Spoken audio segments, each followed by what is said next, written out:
where the little engines work, the crisp air is suddenly filled with a familiar noise. The lakes and mountains have many visitors, and Harold the helicopter flies the sky, making sure that no one is in trouble.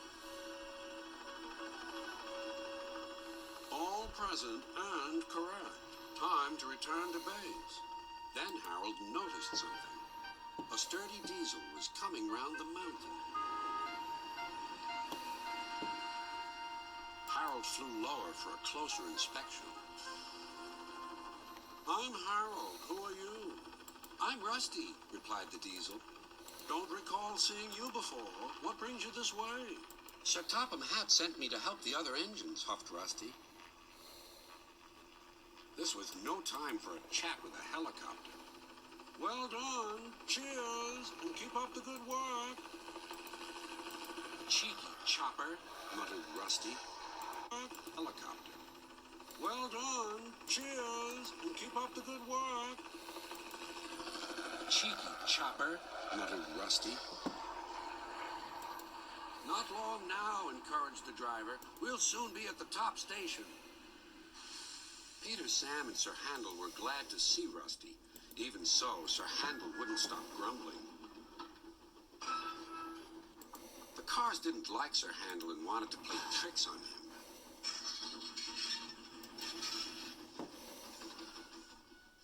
No one understands our feelings, sympathized Gordon. Now, if you were ill, you couldn't shunt cars, could you? Good idea, replied Sir Handel. I'll try it. He did so next morning. I don't feel well, he groaned. There wasn't time to examine him, so some of his cars were coupled behind Peter Sam's coaches. Rusty promised to follow with the rest. Peter Sam didn't mind the extra work. He left his coaches at the station and trundled cheerfully on. Soon they reached the quarry where the cars were needed. Empty cars at the bottom of the slope are hitched to a cable. Loaded ones at the top are hitched to another.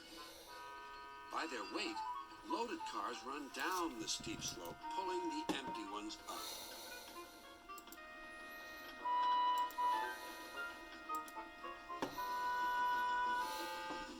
Peter Sam duly waited at the bottom of the slope for the loaded cars.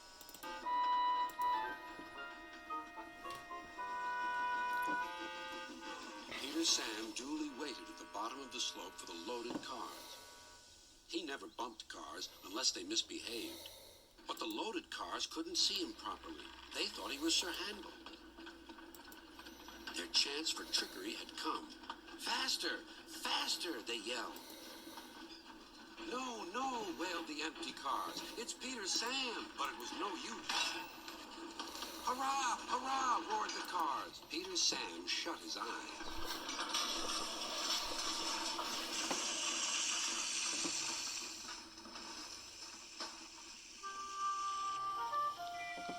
Beep! Beep! Wailed Peter Sam.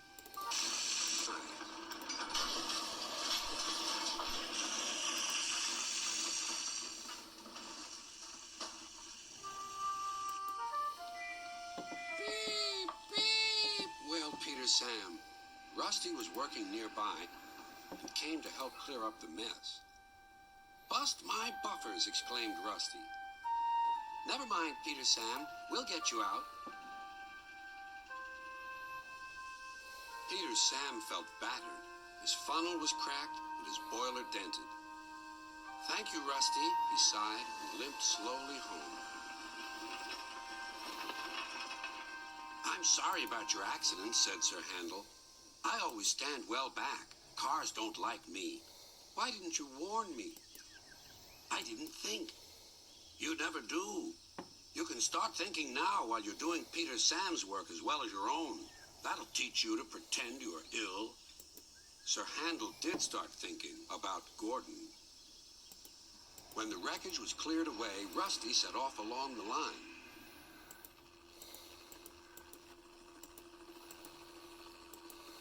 Splendid to see you again, whizzed Harold. I'm completing my evening's lookabout. Well done. Cheers, and keep up the good work. And the little diesel purred back home. Every day were the little engines